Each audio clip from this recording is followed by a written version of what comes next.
অনুষ্ঠান মানে এনেকুৱা অনুষ্ঠান সঁচাসঁচিকে মানে মানে চৰকাৰে সহযোগিতা নকৰা মানে চৰকাৰে পইচা নিদিয়া অসমৰ চাগে আটাইতকৈ ডাঙৰ অনুষ্ঠান এইটোৱে হৈছে মানে অকল ৰাইজৰ পইচাৰে মানে সাহিত্য সভাত কয় যে মানুহ বহুত হয় শংকৰ সংঘত মানুহে কয় যে বহুত মানুহ হয় কিন্তু চবতে চৰকাৰে পইচা দিয়ে আমাৰ ইয়াত একদম পুৰা পাব্লিকৰ পইচা অকল মানুহ হয় মানুহ আহিব নোৱাৰে গাড়ী একদম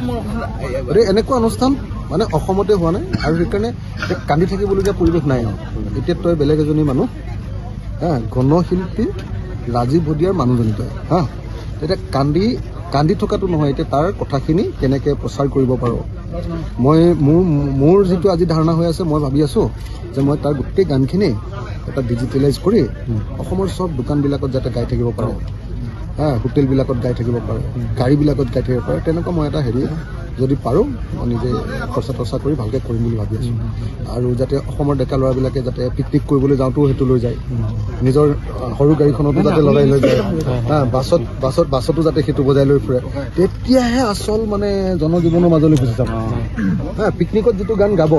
সেইটো গানহে মানে বেছি পপুলাৰ হ'ব হয়নে নহয় এই দোকানখনত যে গেলামালৰ দোকানখনত একদম জোৰে জোৰে যিটো গান লগাই থাকে সেইটোৱে আচল গান মানে